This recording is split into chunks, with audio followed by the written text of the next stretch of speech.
ایک بادشاہ، اس کا انتقال ہوا، انتقال سے قبل اس نے ایک وصیت کی اور کہا کہ میرے ہاتھ کفن سے باہر رکھ دینا۔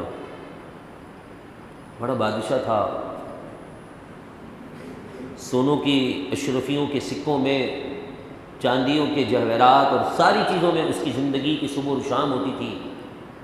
جب اس کا وقت آخر ہوا تو اس نے اپنے ماننے اور چاہنے والوں سے کہا کہ میری وصیت ہے تمہیں کہ میری اس وصیت پر ضرور عمل کرنا کہ میرے ہاتھ کفن سے باہر نکال کے رکھنا۔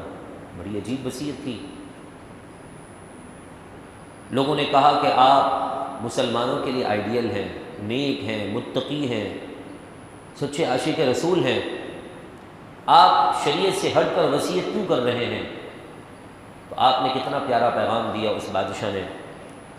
بادشاہ نے یہ پیغام دیا کہ میں یہ کام اس لیے کر رہا ہوں تاکہ میں بعد میں آنے والے لوگوں کو پیغام دے دوں کہ فٹ پاتھ پر سونے والا ہو یا محلات میں سونے والا ہو، جاتا ہے تو خالی ہاتھ ہی دنیا سے جاتا ہے۔ ہم کتنا کما لیں گے، ہم کتنا حاصل کر لیں گے اگر اسی دولت کی خاطر ہم نے اپنے رشتہ داروں کو ٹھکرا دیا، اپنے ماں باپ کا حق ادا نہیں کیا، بہن بھائیوں پر توجہ نہ دی۔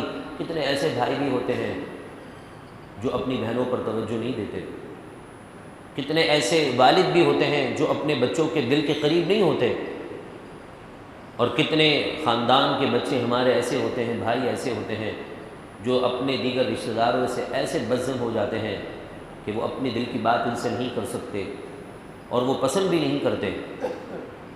تو پھر کیا ہوتا ہے؟ نتیجہ یہ ہوتا ہے کہ پھر غلط لوگوں کے ہاتھ ہمارا بھائی، ہمارا بچہ یا ہماری بہنیں چڑھ جاتی ہیں اور جس سے پھر عزت کے جنازے نکل جاتے ہیں۔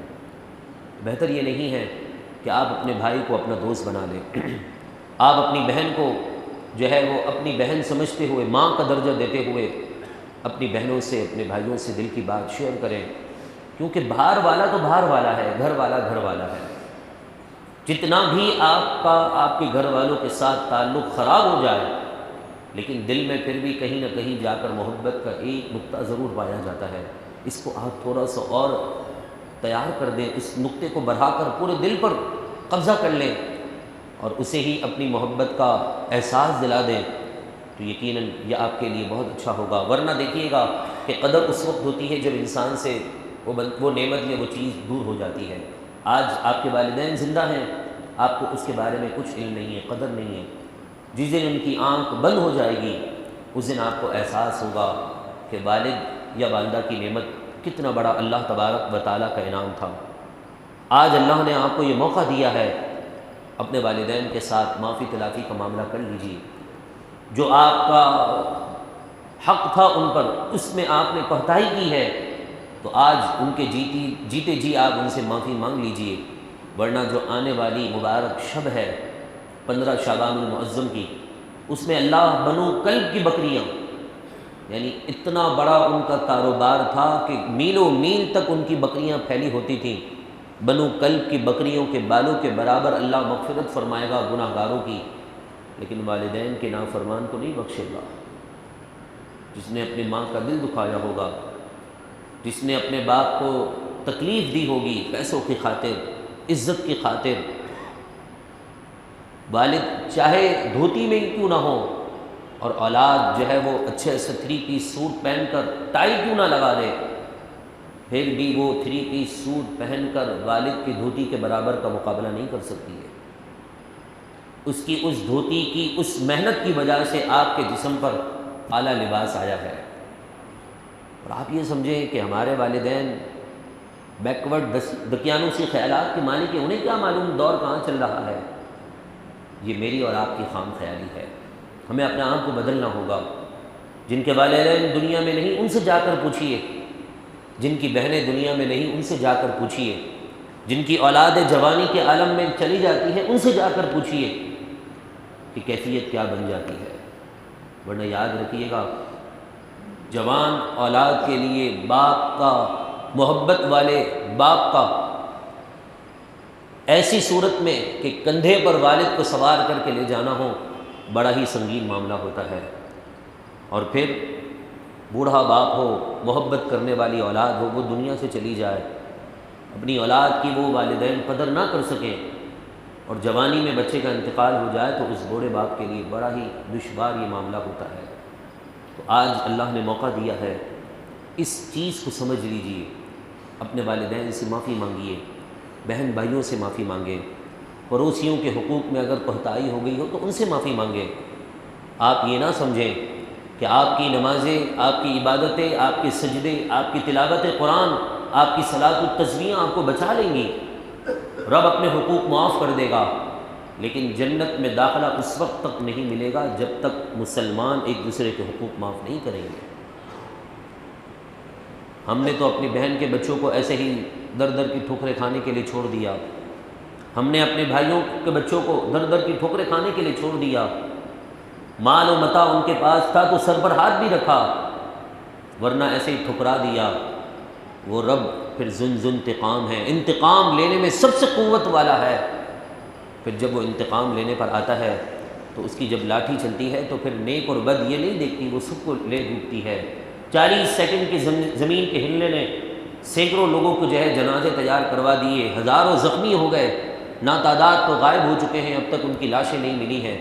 40 سیکنڈ کا رب العالمین کا ایک معمولی سا بظاہر دیکھا جائے وہ لاٹھی کی حرکت ہوئی ہے، جس کی وجہ سے جو ہے بڑے بڑے شہر تباہ ہو چکے ہیں۔ تو میں اور آپ اپنے آپ کو بدلیں، آنے والے ایام کی قدر کریں۔ شعبان المعظم کے یہ مبارک ایام کہ جس کے بارے میں اور جن کی جو 15 شعبان المعظم کا اور اس والی رات جو ہے اس میں اعمال رسول اللہ صلی اللہ علیہ وسلم کی یہی تھے کہ میرے محبوب علیہ الصلاۃ والسلام قبرستان میں جاتے اور قبرستان میں جا کر خوب عبادت کرتے اور وہاں اپنے تمام مرحومین کو ایصال ثواب کرتے۔ یہ میرے محبوب علیہ الصلاۃ والسلام کی زندگی کا ایک خاص عمل تھا۔ اور اسی رات یعنی 15 شعبان المعظم کی مبارک رات میں مغفرت عامہ کا اعلان ہے۔ بے شمار احادیث ہیں، بخاری شریف کی، ترمذی شریف کی، ابو داؤد شریف کی، مسند امام احمد حنبل کی، شعب الایمان کی، بے شمار احادیث کی کتابوں کے اندر مختلف الفاظ کے ساتھ میرے محبوب کے الفاظ موجود ہیں کہ آقا دو جہاں صلی اللہ علیہ وسلم نے فرمایا یطلع اللہ الی خلقہ لیلۃ النصف من شعبان، اللہ تبارک و تعالیٰ اپنی رحمت کی شایع نشان شعبان المعظم کی نصف رات یعنی 15ویں شب مخلوق کی طرف نظر فرماتا ہے، فیغفر لعبادہ، اور اپنے تمام بندوں کی بخشش فرما دیتا ہے سوائے دو کے۔ وہ کون سے بدبخت دو ہیں، محروم شخص؟ فرمایا کہ ایک ایسا شخص جو اپنے سینے میں کینہ رکھتا ہے، بغض رکھتا ہے، مسلمانوں کے لیے عداوت کینہ رکھتا ہے، اور دوسرا وہ شخص ہے جو کسی کو ناحق قتل کرتا ہے یعنی قاتل ہے۔ اس عظمتوں والی رات میں رب العالمین اس کی بخشش نہیں فرماتا ہے۔ سیدنا صدیق اکبر رضی اللہ تعالی عنہ سے روایت ہے کہ فرمایا کہ ینزل اللہ الی السماء الدنیا لیلۃ النصف من شعبان فیغفر لکل شیء، اللہ تبارک و تعالی آسمانی دنیا پر 15 شعبان المعظم کی رات کو جلوہ فرماتا ہے اور سارے لوگوں کی بخشش فرماتا ہے، لکل شیء، ہر بندے کی بخشش ہو جاتی ہے، الا سوائے رجل مشرک، مشرک مرد کی یعنی جو مشرک ہے اس کی اس رات بخشش نہیں ہوتی ہے۔ او فی قلب شحناہ، فرمایا کہ ایسا شخص جو اپنے دل میں کسی مسلمان کے لیے بغض اور عداوت رکھے رب اس کو نہیں بخشتا ہے۔